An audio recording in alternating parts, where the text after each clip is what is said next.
अस्सलाम वालेकुम dear students, उम्मीद है आप सब खैरियत से होंगे। आज के वीडियो के अंदर हम सिस्टम ऑफ लीनियर इक्वेशन को बाय गॉस एलिमिनेशन मेथड से सॉल्व करना सीखेंगे। तो सबसे पहले हम बात करते हैं कि इसके अंदर हमने करना क्या है। हमारे पास जो सिस्टम ऑफ लीनियर इक्वेशन है, हम सबसे पहले उसको मैट्रिक्स फॉर्म में लिखेंगे, जैसा आप जानते हैं कि हम इसको लिख सकते हैं। फिर उसके बाद उस मैट्रिक्स को हम किसी तरह से अपर ट्रायंगुलर मैट्रिक्स बनाएंगे। अपर ट्रायंगुलर मैट्रिक्स वो होता है जिसमें डायगोनल से नीचे वाली एंट्रीज ज़ीरो हो जाए और बाकी जो भी एंट्रीज बच जाएंगी वो एक ट्रायंगल की शेप की तरह बन जाती हैं। तो वो अपर साइड पे होती है ट्रायंगुलर शेप, इस वजह से उस मैट्रिक्स को बोलते हैं अपर ट्रायंगुलर मैट्रिक्स। अगर इसी तरह वही जो ज़ीरो ज़ीरो हैं वो डायगोनल से ऊपर बन जाए और नॉन ज़ीरो एंट्रीज डायगोनल से नीचे आ जाएँ तो वो लोअर ट्रायंगुलर मैट्रिक्स कहलाता है। तो सबसे पहले हमने करना है कि इसको लीनियर मैट्रिक्स फॉर्म में लिखना है, फिर अपर ट्रायंगुलर फॉर्म में लिखना है, तो फिर हमारे पास एक्स वाई जी की वैल्यूज़ आ जाएंगे। अब मैट्रिक्स में हम कैसे लिखते हैं, इनके कोफिशिएंट्स को लिखें। एक्स का कोफिशिएंट 1 है, वाई का भी 1, जी का भी 1, इसी तरह आगे है 9, फिर 2, 5, 7 एंड 52, देन 2, 1, -1 एंड 0। हम जब भी कोई मैट्रिक्स लिखते हैं हमें पता है कि ये वाली जो है ना, ये वाली साइड जो है लेफ़्ट साइड, इससे जो मैट्रिक्स बनेगा उसे हम ज़्यादातर नाम देते हैं कैपिटल ए का, और राइट साइड पे जो वैल्यूज़ हैं इससे जो मैट्रिक्स बनता है इसको कैपिटल बी का नाम देते हैं। लेकिन जब हम इन दोनों को मिला के इकट्ठा मिला के लिख देते हैं तो एक नया मैट्रिक्स बन जाता है, इसे बोलते हैं कैपिटल ए बी, यानी कि कैपिटल ए और नीचे बेस में बी। आप इसके अलावा कोई और नाम भी दे सकते हैं, सी भी कह सकते हैं। अब आपने इसको बनाना है अपर ट्रायंगुलर मैट्रिक्स की फॉर्म के अंदर। उसके लिए हमने क्या करना है कि यहाँ पर एक नॉन ज़ीरो एंट्री है, इसके नीचे वाली एंट्रीज को ज़ीरो करना है, ये 2 ज़ीरो करनी है और इस 1 को भी ज़ीरो बनाना है। तो उसके लिए मैंने ये फर्स्ट एंट्री को फिक्स कर लिया। अगर तो यहाँ पर 1 हो तो ज़्यादा ईजी होता है क्वेश्चन को सॉल्व करना। अगर 1 के अलावा कोई और आ जाती है एंट्री तो कोशिश करें कि वो भी किसी तरह से 1 बन जाए। अगर नहीं बना पा रहे आप 1 तो फिर आप वैसे भी कर सकते हैं, अगर उस तरह से भी आपको ईजी लगता हो। अब 1 के नीचे 2 आ रहा है, इस 2 को ज़ीरो बनाना है क्योंकि ये दोनों एंट्रीज ज़ीरो करनी है। उसके लिए क्या करते हैं, हमने रो 2 की एंट्री को ज़ीरो करना है, तो मैंने रो 2 लिख लिया। अब क्या करेंगे, रो 2 में कितना प्लस करें ये ज़ीरो बन जाएगा। अगर मैं 2 में -2 को प्लस करूँ तो ज़ीरो बनता है। अब वो -2 आपने लेके आना है। आपने क्या करना है, रो 1 को -2 से मल्टीप्लाई करके रो 2 के साथ प्लस कर देना है। -2 को 1 से मल्टीप्लाई करेंगे -2 आ जाएगा, -2 + 2 कितना आ जाएगा, 0 हो जाएगा। फिर -2 को 1 से मल्टीप्लाई करेंगे -2 + 5 कितना हो जाएगा, 3। -2 को 1 से मल्टीप्लाई किया -2 + 7 कितना हो गया, 5। देन -2 को 9 से मल्टीप्लाई किया -18 + 52 34 बन जाएगा। इसी तरह से ये जो 2 आ रहा है आपने इसको भी 0 बनाना है। तो इसको 0 बनाने के लिए हम ऐसा करेंगे कि -2 को मल्टीप्लाई करेंगे रो 1 के साथ और रो 3 के साथ प्लस कर देंगे, इस तरह करके ये भी 0 बन जाएगा। तो रो 3 की एंट्री को 0 करना चाह रहे हैं तो पहले रो 3 लिख लिया, प्लस -2 रो 1। रो 1 की एंट्री को आपने फिक्स किया है अपने माइंड में कि इसको आप -2 से मल्टीप्लाई करके इसके साथ प्लस करने वाले हैं। तो -2 को 1 से मल्टीप्लाई किया -2 + 2 कितना हो गया, 0। -2 को 1 से किया -2 + 1 हो गया -1। देन -2 को 1 से मल्टीप्लाई किया -2 - 1 कितना हो गया, -3।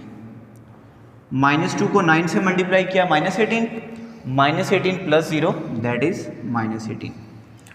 अब आप 1 के नीचे वाली 2 एंट्रीज को 0 बनाने में तो कामयाब हो गए हैं।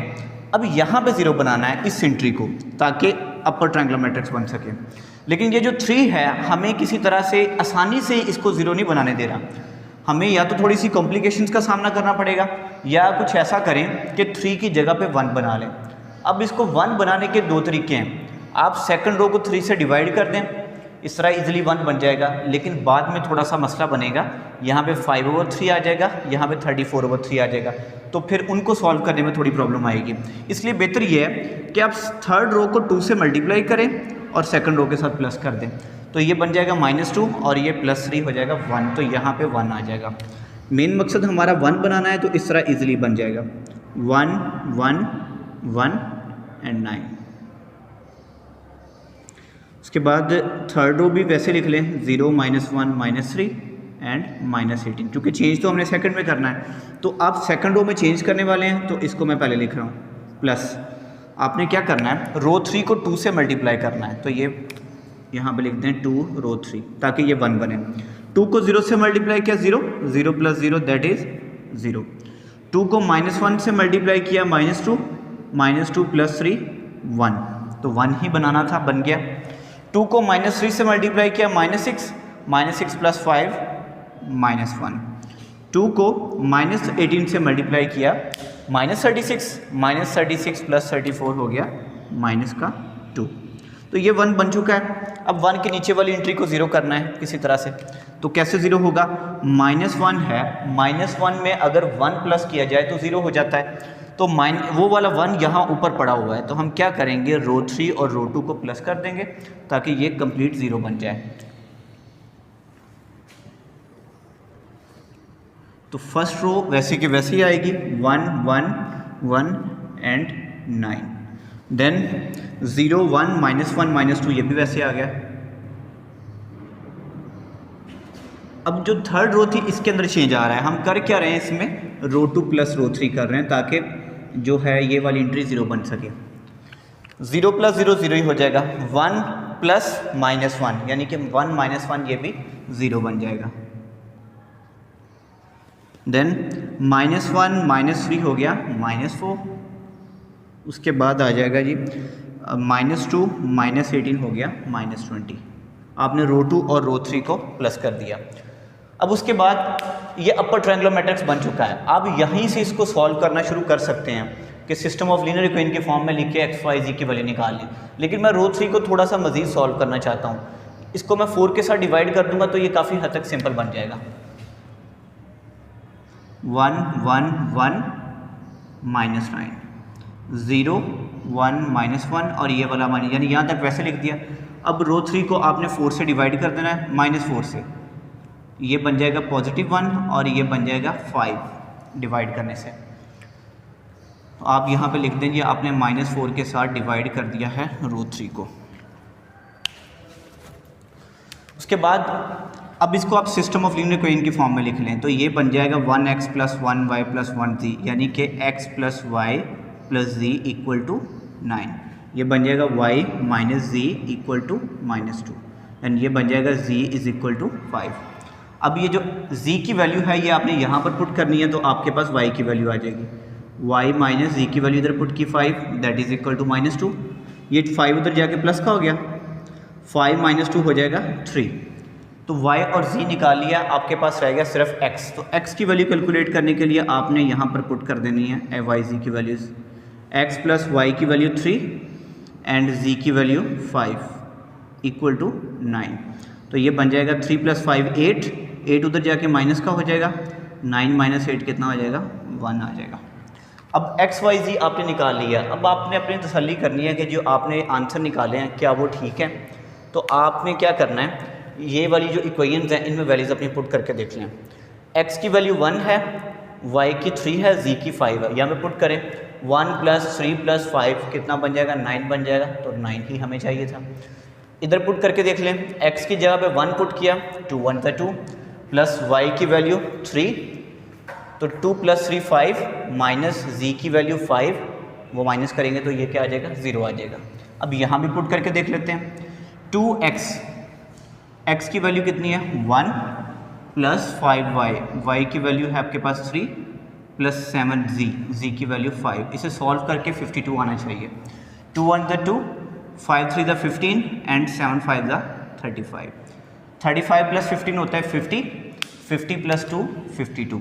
यानी कि जो आपने आंसर निकाले हैं वो एक्यूरेट हैं क्योंकि वो आपकी गिवन इक्वेशंस को जो है वो सेटिस्फाई कर रहा है। अच्छा, अगर फ़र्ज़ करें कि ऐसा हो जाता कि हमने एक दफ़ा कंसिस्टेंसी एंड इनकंसिस्टेंसी वाली वीडियो के अंदर डिस्कस किया था कि अगर ऐसा हो कि रैंक ऑफ ए मींस के इस मैट्रिक्स का रैंक और रैंक ऑफ ए बी यानी कि इस पूरे मैट्रिक्स का रैंक अगर ये आपस में इक्वल आ जाए, लाइक इसका रैंक 3 है, आप काउंट करें 3 नॉन ज़ीरो रोज़ हैं, और इसका रैंक भी 3 है, इसमें भी 3 नॉन ज़ीरो रोज़ हैं, और ये नंबर ऑफ अननाउन के भी इक्वल आ जाएं, वो कितने हैं x y z, वो भी 3 हैं, तब सिस्टम का यूनिक सॉल्यूशन निकलता है। तो ये यूनिक सॉल्यूशन हम निकाल चुके हैं क्योंकि वो सिस्टम कंसिस्टेंट ही बन रहा है और यूनिक सॉल्यूशन वाला ही बन रहा है। अगर ऐसा हो जाता, इस 1 की जगह पे भी 0 आ जाता तो क्या होना था, इस मैट्रिक्स का रैंक बन जाना था 2 और इस पूरे मैट्रिक्स का रैंक कितना था 3।